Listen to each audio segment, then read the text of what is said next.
Hello, welcome to another session of Java Learning. Today our topic is conditional statement in Java, which is also called a decision making statement or a branching statement. In this session, we will learn about single branching, double branching, and multiple branching. If statement in Java is used to take a decision in a program. These are selection statements in Java. It controls the flow of control of a program depending on the condition checked. We know that while taking a decision, that is, when you test a condition, you use relational operators. And after testing, the condition either will return true or false. Depending on the result, we take actions. In if statement, the else part is optional. If we do not use else, then it becomes a single branching statement. Now at the bottom you will find a Java code is given where I am explaining the if else construct. How to write if statement in Java? You have to give if in small letter, then within round bracket you have to give the condition.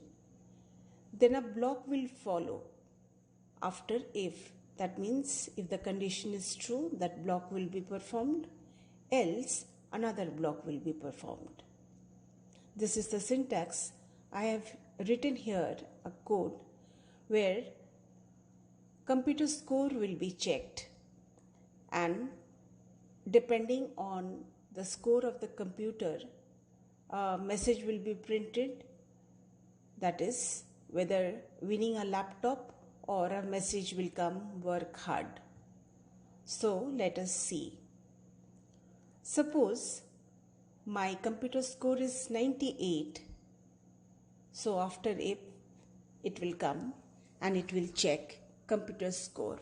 Computer score is what? 98. 98 is greater than 90? Yes.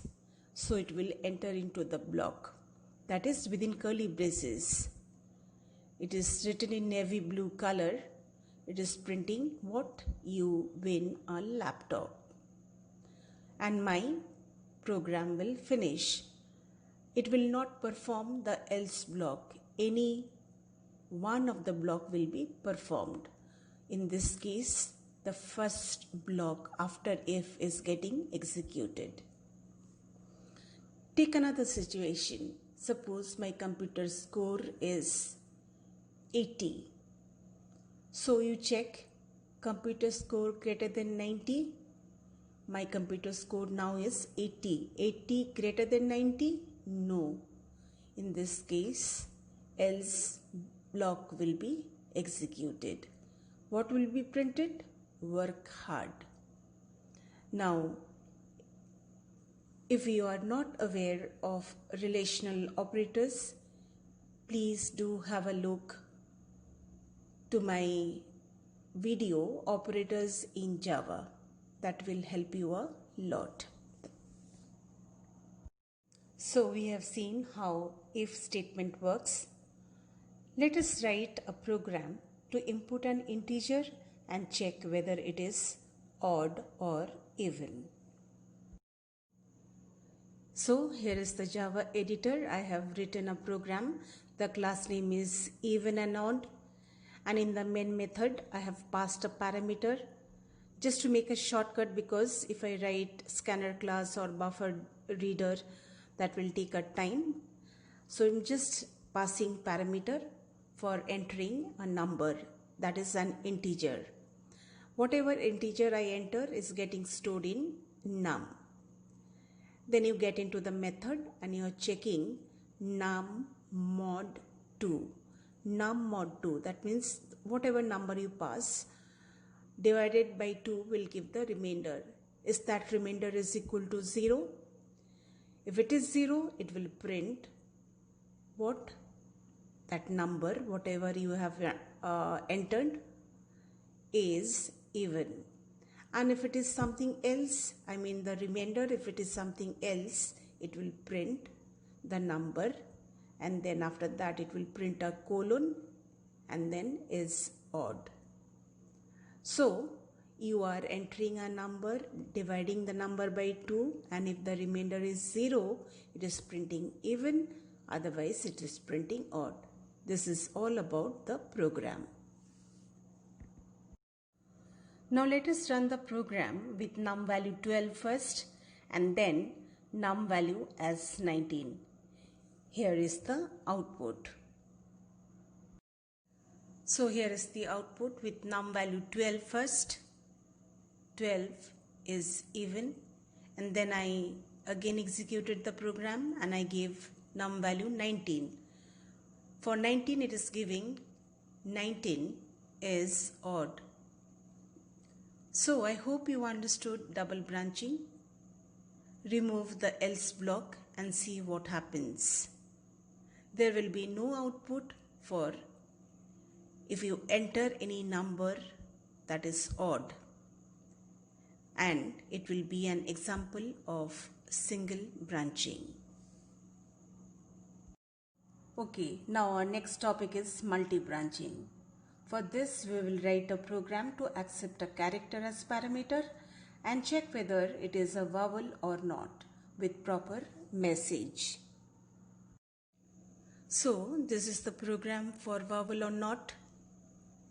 Inside main method, you are passing a character and then you are checking whether it is vowel or not. Now let me tell you one thing, that is, in this if, else if, else if, else if, else if, else ladder, any one will be executed. Okay? So now let us take one example.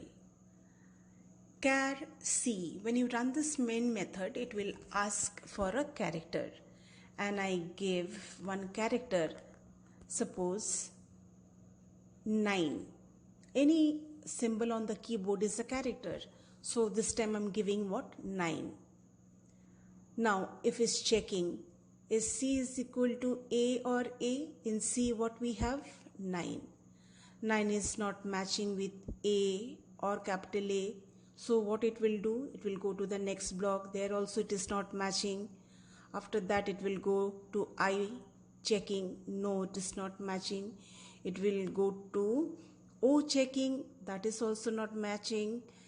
It will go to the next testing, that is U. No, this is also not matching. Therefore it will print what? Not a vowel. So this is one testing I have done. Let us do another one. This time I will take O. I will enter, when it will ask for a character, I will enter O. Is it matching with A or capital A? No. So it will go to the next block. Is it matching with E? No. It will go to the next block. Matching with I? No. Is it matching with O or capital O? Either you have entered in capital or small, any one will be fulfilled. Logical operator, 2 pipes I have used. So any one of the condition, if it is true, it will print vowel. And after printing vowel, immediately it will go out of the block. That means it will not check for U or else. It will go out of the block. So this is how, if, else works, and this is called multi-branching statement. In a multi-branching statement, only one block gets executed. Keep that thing in mind. Thank you so much for watching this video. Keep watching my channel and keep programming. And of course, do subscribe for all my latest videos. Thank you once again.